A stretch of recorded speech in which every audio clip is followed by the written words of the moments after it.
ఇప్పుడు క్రైస్తవులు వారి వారి ఆచారాలు ఉండా, వారి వారి సిద్ధాంతాలు ఉండా, వారి వారి సంఘాలు ఉండా ఏదో ఆరాధన చేసుకుంటూ ముందుకు వెళ్ళిపోవడానికి పోగులాడుతూ ఉన్నారు కానీ, వారి వారి సిద్ధాంతాలు అమలు చేయడానికి పోగులాడుతూ ఉన్నారు కానీ, సంగీతాల కోసం పరిగెట్టడానికి పోగులాడుతూ ఉన్నారు కానీ, అవసరాల కోసం పరిగెట్టడానికి పోగులాడుతూ ఉన్నారు కానీ, లేకపోతే రకరకాల కార్యాల కోసం వాళ్ళు పరిగెట్టడానికి, సూచక్రియల కోసం, అద్భుతాల కోసం, స్వస్థతల కోసం పరిగెట్టడానికి సిద్ధపడుతూ ఉన్నారు కానీ, నిజమైన వాగ్దాన వాక్యము దేవుని సన్నిధిలో ఈ కాలంలో వాక్యం ఏ విధంగా నెరవేర్చబడతా ఉంది, దేవుడు ప్రవచించిన ప్రవచనాలు భూమి మీద నెరవేరుతున్నాయా లేదా, అసలు దేవుడు ఈ కాలంలో ఎలాంటి ప్రవచనం ప్రవచించాడు అని ఖచ్చితంగా దానికోసం వెతికే మనసు తక్కువండి.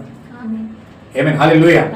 ఎవరైతే వాటి కోసం వెతుకుతా ఉన్నారో, ఎవరైతే ఆ ప్రభు కోసం కనిపెడతా ఉన్నారో, వారి జీవితాల్లో దేవుడు వాటిని అప్లై చేయడానికి, అమలు చేయడానికి, నెరవేర్చడానికి వారికి ప్రత్యక్షంగా దేవుడు ప్రత్యక్షపరచుకుంటా ఉన్నాడు. ఆమేన్, హల్లెలూయా. ఇక్కడ మీరు గమనించాలి, ఏలియా వస్తాడని ఎదురు చూస్తా ఉన్నారు కానీ ఏలియా వచ్చి వెళ్ళిపోయాడు.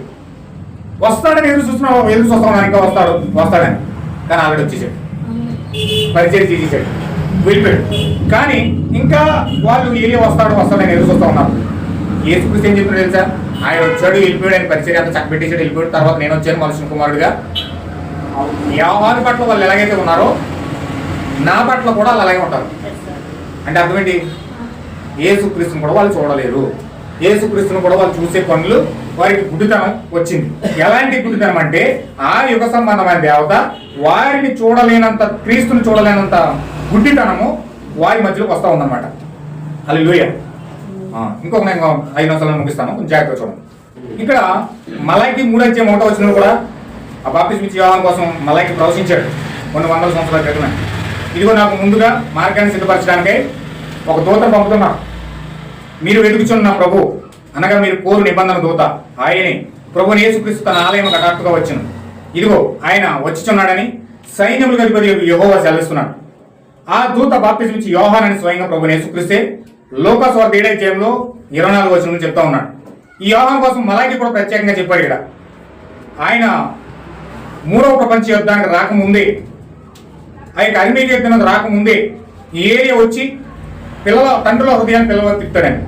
ఇక్కడ లోకాసువార్త 1:14 మనం చదివితే ఇక్కడ ఆ ప్రవచనాన్ని నెరవేర్చడానికి ఆ దూత మలాకీలో ఏదైతే ప్రవచించాడో, యెషయాలో ఏదైతే ప్రవచించాడో, ఆ మీకాలో ఏదైతే ప్రవచించాడో ఆ ప్రవచనాలు పట్టుకుని గాబ్రియల్ దూత బాప్తిస్మ ఇచ్చే యోహాను అని నాన్నగారి దగ్గరికి వచ్చింది. ఎవరు వింటున్నారా?